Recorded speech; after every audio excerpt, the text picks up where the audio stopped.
ये जो नवयुवक है ना, आज इनके जीवन की, विचारों की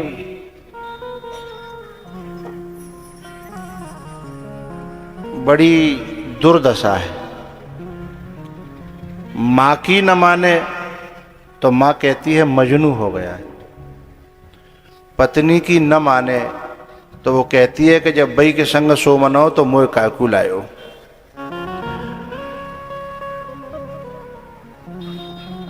बाप को संतुष्ट करना, माँ को संतुष्ट करना, पत्नी को संतुष्ट करना, फिर बच्चों को संतुष्ट करना, बहन को संतुष्ट करना, इन सब के बीच में युवान पिसता है।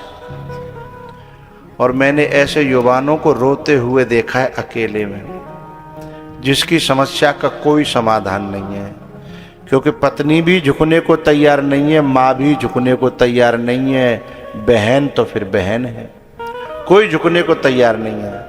लेकिन धन्य है ऐसे युवानों के लिए, उसके बावजूद भी कमा रहे हैं और सबको खिला रहे हैं और जिए चले जा रहे हैं। वो कुछ बोलता नहीं है, इसका मतलब ये मत समझना कि वो बेवड़ा है, वो पागल नहीं है। क्यों सुनता है पता है? माँ की भी, बहन की भी, पत्नी की भी, यहां तक कि बच्चों की भी सुन लेता है। क्यों सुन लेता है पता है? क्योंकि वो जानता है कि मेरे चुप रह जाने से परिवार चल रहा है, मेरे चुप रह जाने से परिवार चल रहा है, इसलिए वो चुप रह जाता है। नहीं, लड़ना तो वो भी जानता है, लड़ना जानता है, तभी तो फौजों में लग रहे हैं। नहीं, माताओं को क्यों नहीं फौज में लगाया जा रहा ज्यादा मात्रा में? माताएं, बच्चियां फौज में जा रही हैं, लेकिन उतनी मात्रा में नहीं जा रही हैं, क्योंकि लड़ना तो वो भी जानता है, लेकिन वो ये भी जानता है कहां लड़ना चाहिए। बोलो बोलो भाई, कहां नहीं लड़ना चाहिए। पर माताएं ये नहीं जानती कहां लड़ना चाहिए और कहां, और जानती भी हैं तो भी मानती नहीं है। मैंने एक छोटी सी वीडियो क्लिप देखी थी, मुझे बड़ा दुख हुआ। एक छोटी सी 1.5 घंटा की फिल्म थी। माँ और बहू और सास की लड़ाई घर पे, और वो लड़का बीएसएफ में था। बीएसएफ पे माँ फोन करती है तो सुनाती है उल्टी सीधी, फिर पत्नी फोन करती है, वो उल्टो सीधी सुनाती है, और जब किसी से भी कुछ कहता है तो वो कहती है अच्छा मुझे तो कह गो, बातें ना कह रहो। पत्नी भी कहती है तो मुझे पता ही, तू मुँह तो ही कह गो। तो वो मेरी छोटी सी क्लिप थी, अब मैं नाम याद नहीं रहा उसका। वो ड्यूटी देते देते इतना परेशान हो जाता है कि वो समझने को कोई तैयार नहीं, न माँ और न पत्नी, समझने को कोई तैयार नहीं है। तब उसने ड्यूटी पे ही अपने आप को सुसाइड कर लिया। और जब उसका वो शरीर आया, देह आई, उसका जब क्रियाकर्म हुआ, उसके बाद में उसकी जो पत्नी है वो सफ़ेद कपड़ों में, और सब वो उसमें कोई फंक्शन होता है आर्मी में, कोई उस फंक्शन में जाती है।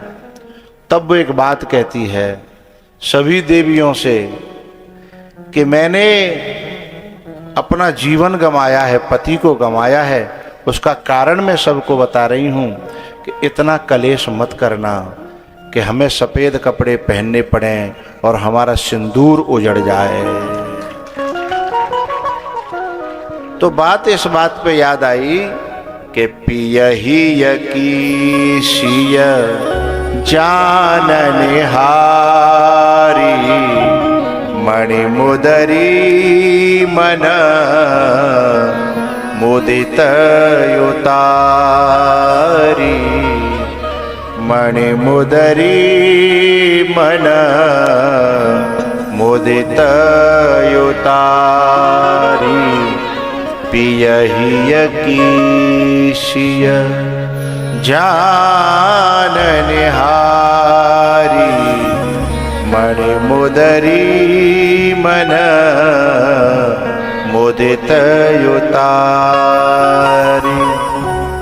ये जो सोना चांदी होता है ना माताओं के पास, ये ऐसे समय के लिए तो होता है कोई ऐसा समय आ जाए तो बापे अपना काम आ जाए, उठाए ले धर दे पैसा ले ले। लेकिन कुछ माताएं तो ऐसी होती हैं, सुनो तुम जो कुछ करनो जो करियो पर मेरी चीज माँ निगाह डारी है तो खबरदार, मेरी चीज है। सीता जी ने ऐसा नहीं कहा। और पता है इसमें एक शब्द जोड़ा, मन मुदिता, यानी खुश होकर के दे दें। और कुछ माताएं तो ऐसी होती हैं कि मायके से बनी हुई चीज को तो हाथ ही नहीं, जो मेरी मायके से आई है ये तुम्हारे बाप ने ना दी है। लेकिन सीता जी के वो मुद्रिका भी मायके से ही आई थी है। तो मणि मुदरी मन मुदित युतारी। भारत में भी कुछ दिन पहले ऐसा समय आया कि बड़ा मुश्किल हो गया माताओं के। क्या मुश्किल हो गया कि जब आदमी कहता कि ऐसे ऐसे मुँह पे 50,000 को कर जाए तो पे हो तो तू दे दे, ब्याज तू ले ली हो, जो बाहर दे रहा हूँ मैं वो तो ही दे दूंगा। तो माता क्या कहती हैं, ले जहर खाए पैसा नहीं है और तुम कह रहे हो कि 50,000 दे दो।